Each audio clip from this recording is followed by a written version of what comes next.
I'm back after considerably longer than a second. Actually, this might not be exactly where I was, might be a little bit before, but I had to restart the game again, because this time it was my own fault. My computer was dying, so I went to go get my charger, and then I realized that I'd accidentally plugged my controller into the charger port of my computer. So, uh, I had to unplug my controller and then restart the game again so it would register. But anyway, original Metroids. Um, Original Metroids. They're not that difficult once you know how to fight them. And the best way to fight them is just Ice Beam Super Missile. It's a semi-famous combo now. But anyway, there's one Metroid left. And I think everyone knows what's next. Hello. Queen Metroid. The only Metroid organism naturally capable of producing offspring. The queen is the heart of the species and the mother of every Metroid born on SR388. Her role in the hive has hindered her mobility, yet encouraged the development of a long neck, blah blah blah. Possibly as old as the lab she has settled in, the years have reinforced her torso.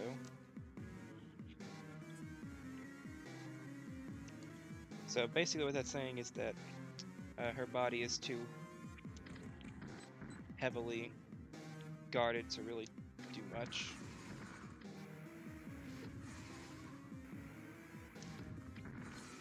Apparently, whenever her head is flashing like that, you can shoot these guys with your beam to get, like, health refills.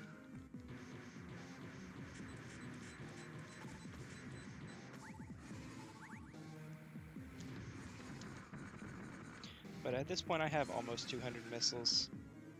This fight should not be difficult at all.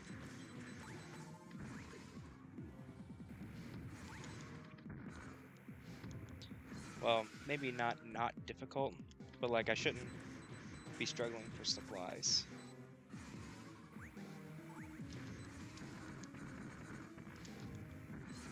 Okay, so it's a pretty simple pattern once you get it down.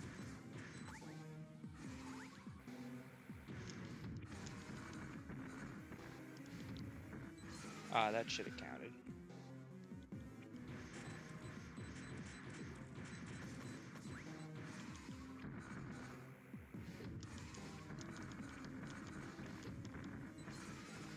Honestly, I think it might be more expedient just to tank her hits.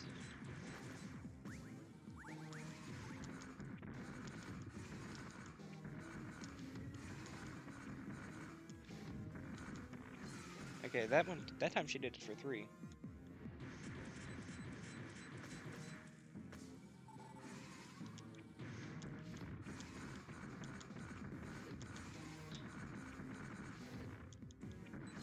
Okay.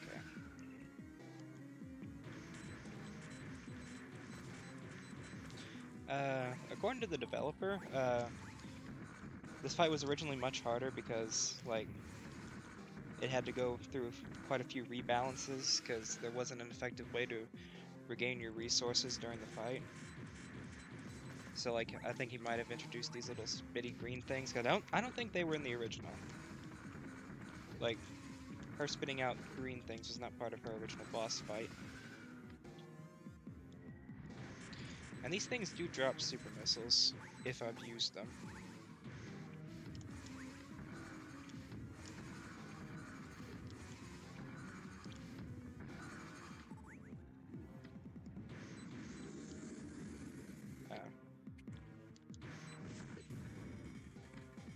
Alright. And...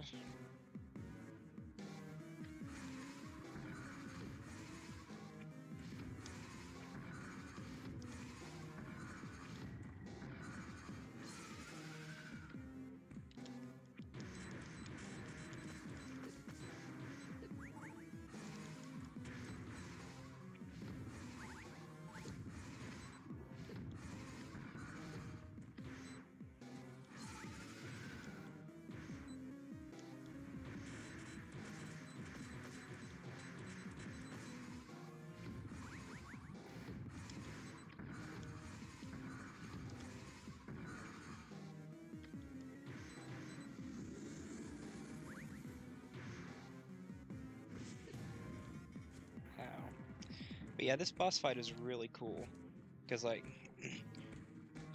it's dynamic. Like, you know, she's chasing you.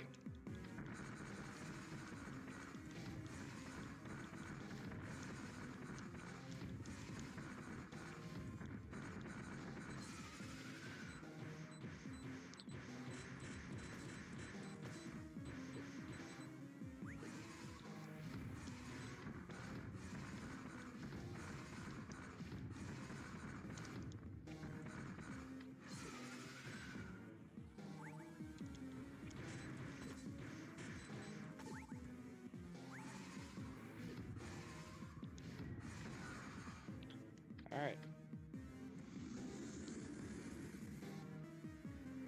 Just gonna get there so I don't get hit again. And I get hit anyway.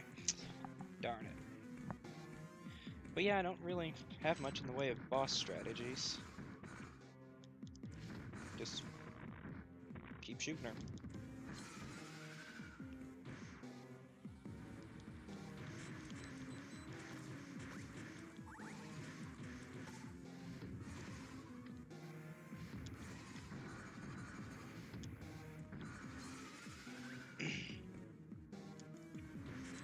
One thing that I didn't notice on my first playthrough, although I am noticing it now,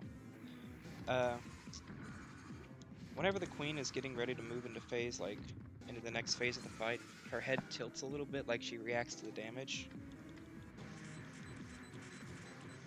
I don't know if that was part of the fight initially, or if that was added for like version. There we go. You see it? So is she gonna charge up again? No. Well, her head tilted. I saw it.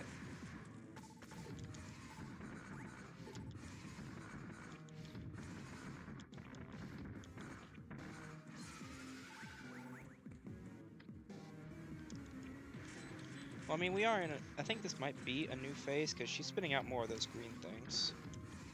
And she's moving a lot faster.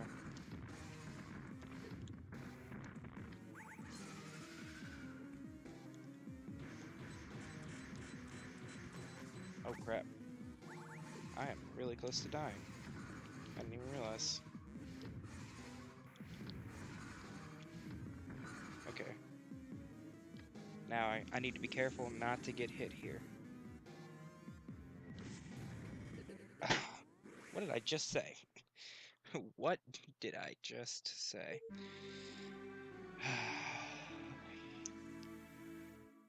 Alright, from the top. Back to the room I was. Probably not the exact same point in the boss fight. I'm actually certainly not at the same point in the boss fight, because I'm doing a little bit better about resources.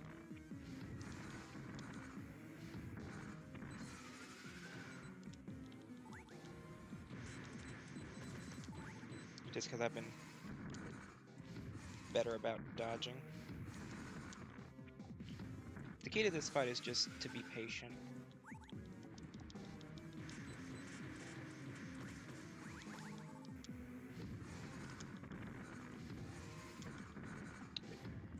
I've barely even been using my super missiles, actually, just because the normal missiles fire a lot faster.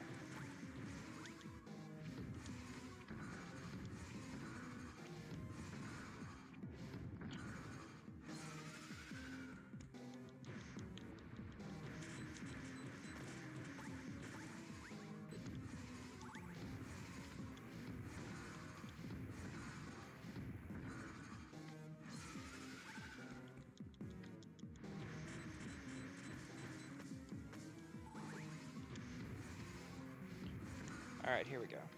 Next room.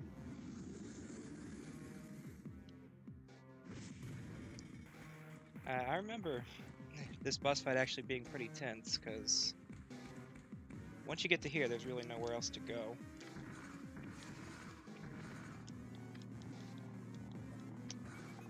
But of course, once you get to here, that's the scripted end, where she eats you up and you power bomb her. Ugh. That's another thing that I really appreciate about Metroid, is just the enemy design and everything is just It's very alien, and it's never afraid of getting a bit grotesque. Like, uh, never forget Cragmire, or Crocomire, or whatever it was. The one that you push into the lava and it comes out as like a skeleton, and all its flesh melts off very graphically. Like, that's cool. It's a little bit gruesome, but it's cool. And here we go, the last Metroid on the Earth, and it's friendly. Of course it is. But yeah, the Queen was the final boss. This is the last Metroid on the entire planet, and since it's freshly hatched and Samus was the first thing it saw, it's friendly. In fact, it's eating its way through these annoying little green things. Now, there is an entire area to this game that I didn't explore because I didn't know about it until like just now, and I don't feel like backtracking. But do you remember that power bomb ceiling that I showed right before we got the super missiles, or right after we got super missiles? Like when we found the dead research crew, and there was a power bomb ceiling, but we didn't have power bombs. If you go back there and hop up the elevator shaft, there is a whole other area to explore. And I didn't do it because I didn't know about it, and I just didn't feel like backtracking once I did, because I was at the Omegas. But I just want to bring that to your attention, that power bomb ceiling is not just an upgrade, it is a whole separate area to explore. Completely optional, which I don't think the original had optional areas. So it's just another way that this remake improves over the original. But now the music is not like adventure-y anymore, you know? It's just like calm. Not even an escape sequence. I mean, we had one earlier, but this certainly isn't one. And now we're on the surface. Obviously, you can get back here if you can get here before fighting the Queen Metroid if you just like come back with a space jump or just spider ball even, because your ship is just over here. But you can't do anything because only the baby Metroid can destroy those little green blocks that are in the way. Anyway, let's just get in the ship.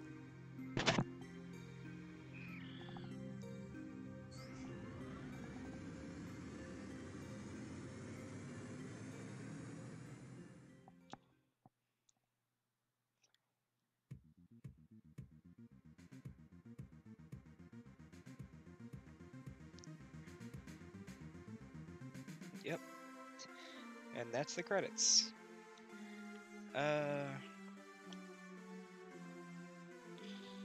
I like this game. I really like this game. Like, I opened the Let's Play by saying that this game was amazing, and that's what made me decide to Let's Play it. Even if it's just for me, you know? But, I like the design overall. It's just, it's not the whole world that's open, so it's like little mini areas to explore open themselves up as you progress through the game, and I like that. It reminds me of Fusion's design with the whole ship thing, and yeah, it's just my biggest problem with Super, from what I've played of it, is just that it's a little bit too open, you know? Like, I have no clue where to go, and there's so many places to check that I just don't feel like, you know, looking. And it's not like Prime, where if you wander around too much, the game will give you a little poke in the right direction. With Super, you're on the planet, and that's it. In memory of Satoru Iwata,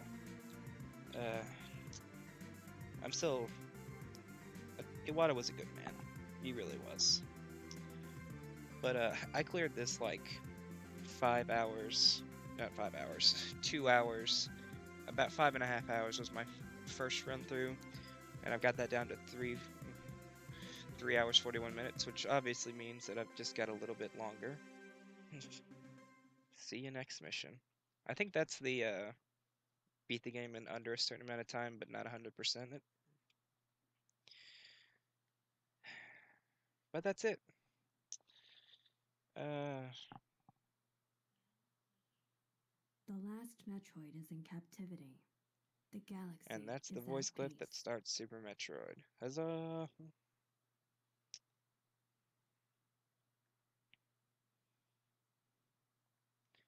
And now we are back here. Yeah, you can see 5.5 hours versus 3.5 hours. Now, as for what I'm gonna do next, I was thinking about doing another fan game. Just Gravity Falls Pines Quest 2D. So I guess I'll see you guys then.